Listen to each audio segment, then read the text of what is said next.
Sahih al-Bukhari 2371. Narrated Abu Huraira.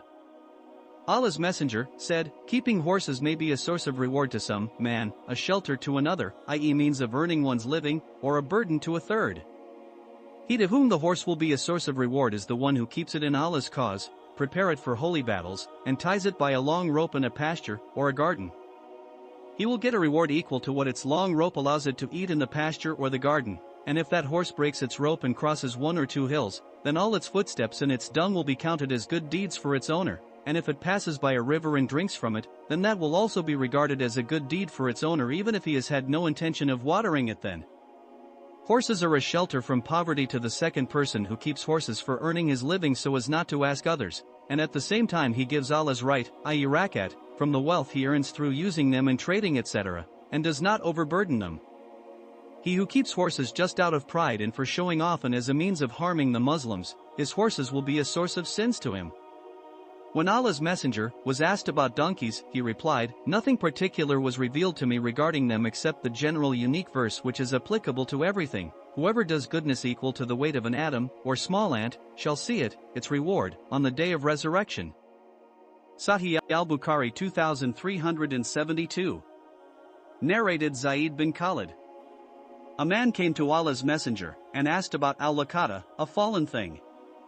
The Prophet said, recognize its container and its tying material and then make a public announcement about it for 1 year, and if its owner shows up, give it to him, otherwise use it as you like.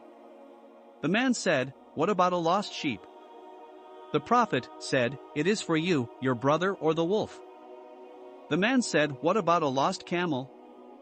The Prophet said, why should you take it as it has got its water container, its stomach, and its hooves, and it can reach the places of water and can eat the trees till its owner finds it.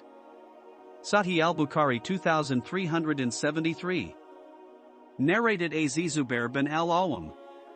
The Prophet said, no doubt, one had better take a rope, and cut, and tie a bundle of wood and sell it, whereby Allah will keep his face away from hellfire, rather than ask others who may give him or not. Sahih al-Bukhari 2374. Narrated Abu Huraira. Allah's Messenger said, no doubt, you had better gather a bundle of wood and carry it on your back, and earn your living thereby, rather than ask somebody who may give you or not. Sahih al-Bukhari 2375. Narrated Hussein bin Ali. Ali bin Abi Talib said, I got a she-camel as my share of the war booty on the day of the battle of Badr, and Allah's Messenger gave me another she-camel.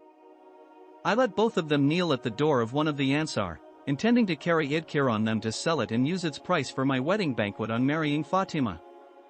A goldsmith from Bani Kainka was with me. Hamza bin Abdul Muttalib was in that house drinking wine, and a lady singer was reciting, O Hamza, kill the 2 fat old she-camels, and serve them to your guests. So Hamza took his sword and went towards the 2 she-camels and cut off their humps and opened their flanks and took a part of their livers. I said to Ibn Shihab, did he take part of the humps? He replied, he cut off their humps and carried them away. Ali further said, when I saw that dreadful sight, I went to the Prophet and told him the news.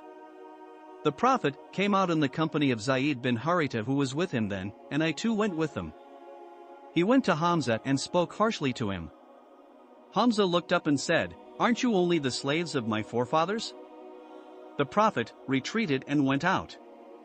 This incident happened before the prohibition of drinking.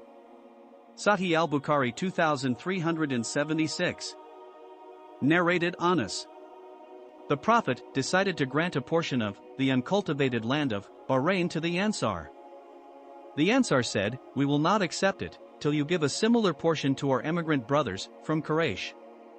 He said, O Ansar, you will soon see people giving preference to others, so remain patient till you meet me on the day of resurrection. Sahih al-Bukhari 2377. Narrated Anas, R.A. The Prophet called the Ansar so as to grant them a portion of the land of Bahrain. They said, O Allah's Messenger, if you grant this to us, write a similar document on our Quraysh emigrant brothers. But the Prophet did not have enough grants, and he said, after me you will see the people giving preference to others, so be patient till you meet me. Sahih al-Bukhari 2378. Narrated Abu Huraira. The Prophet said, one of the rights of a she-camel is that it should be milked at a place of water. Sahih al-Bukhari 2379. Narrated Abdullah, R.A., said, I heard the Messenger of Allah say if somebody buys date palms after they have been pollinated, the fruits will belong to the seller unless the buyer stipulates the contrary. If somebody buys a slave having some property, the property will belong to the seller unless the buyer stipulate that it should belong to him. Sahih al-Bukhari 2380. Narrated Zayd bin Thabit. The Prophet permitted selling the dates of the araya for ready dates by estimating the amount of the former, as they are still on the trees.